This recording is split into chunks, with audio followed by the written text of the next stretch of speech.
was from Paris, but he's affiliated with the university, and he wanted to have some details in regards to Napoleon Bonaparte and one of his generals.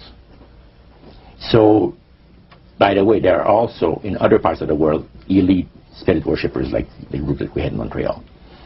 And he mentioned there that he said, you guys are fortunate when my friend and I went in, because you're right in time to see something very interesting.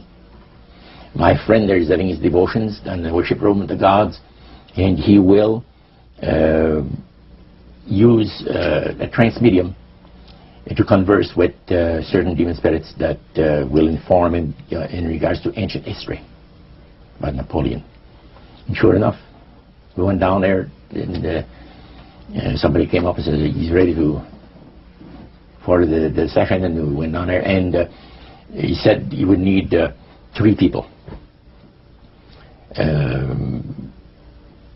You would need 3 people, but he wanted 5 people that volunteer to be the channel for the spirit. Okay, so three of them were chosen there, and the others went back and sat down. And the man shook his head a little bit like this. His eyes went glazed, and he stayed at it for a half hour. And the spirit spoke to him. He said, I'm a spirit counselor, and what would you like to know?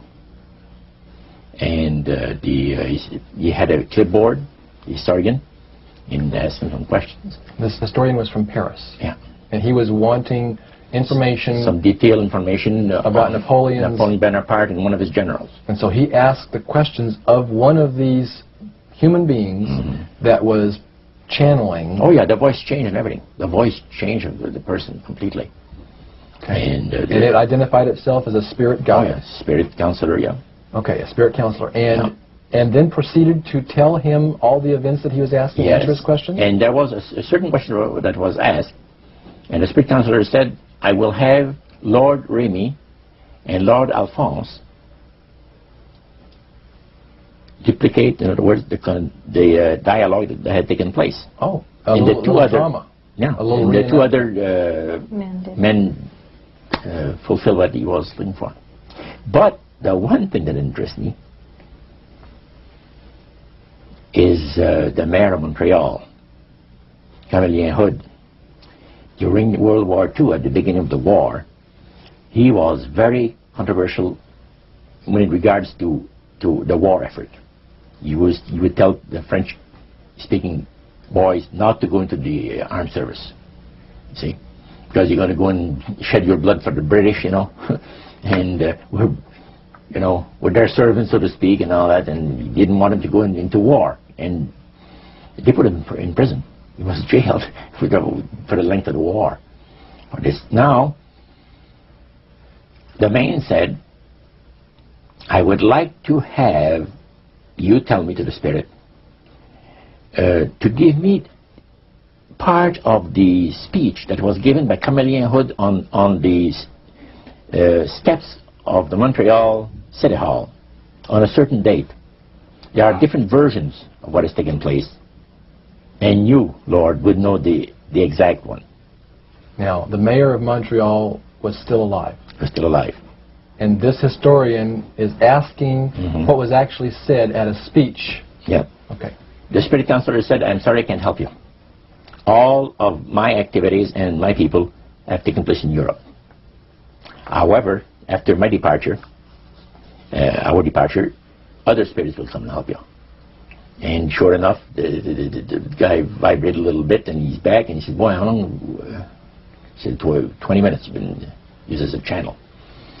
So they, again, the spirit entered into him, and the spirit said that he was a spirit counselor that could give him the information that he was looking for.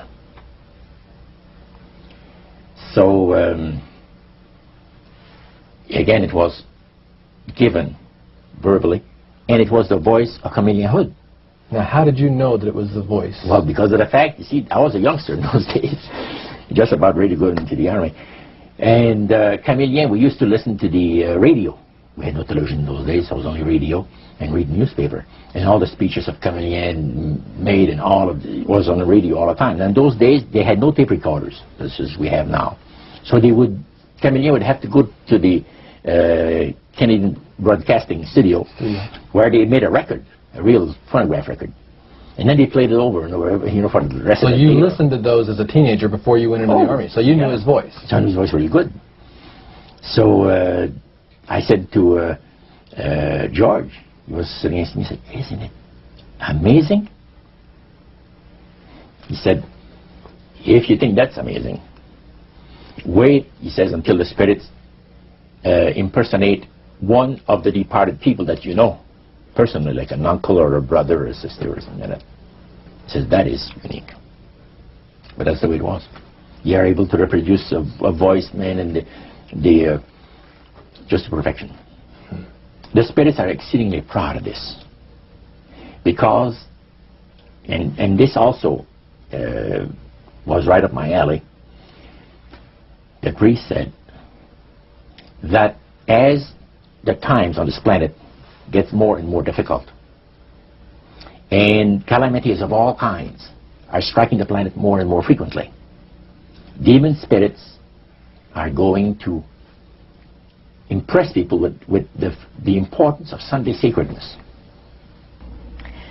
Roger, when I was a teenager back in the 1970s, I remember a song that came out talking about the age of Aquarius. And since then, we've seen the development of the New Age, and I wondered if back when you were involved in spirit worship, if they talked about New Age at all. Oh yes, it was a big thing that was coming up. One of the major deceptions of the last days. And the priest told us, we talked quite a while, and then he said, "Could I have a little bit more of your time? I want to do something very fascinating." He says, "The grain plain, the master's grain plain, for harvesting the nations, for harvesting the multitudes of the earth into his cause, just before the close of the great controversy between the forces of good and evil." So we continued, after we expressed ourselves that we're deeply interested to know more about the activities of spirits. And he said it's going to be done in a unique manner. This grand plan is going to take people are going to eat the stuff. Because he says spirits, demon spirits, will declare themselves to be inhabitants of far distant planets in the galaxies that are coming to warn the inhabitants of planet Earth of the impending destruction of the planet, unless something seriously proper is done to avoid it. And he went on saying that they will claim to have out-of-body experiences. Are you familiar with out-of-body experiences? I've read about them. In other words, so there's some persons are supposed to be able to, they believe in their immortal soul. Astral soul projection. Yes, right. Goes into different parts of the world and sees things and come back, and then they write all about it. I've heard of that. So, due to the fact that the millions of the earth, people, believe in people having an immortal soul, it has to be readily accepted when the spirits will, through a trance medium, converse with influential people of the land, you see. Now, what is a trance medium? It's a channeler today. What is known today as a channeler? Channeler, yeah. Okay. Shirley MacLaine's experience of getting involved in spiritism and with the supposed inhabitants of far distant planets in the galaxies, I taped the whole thing. It's 3 hours. And you were hearing the fulfillment of what this high priest had said 45 years ago. Yeah, exactly.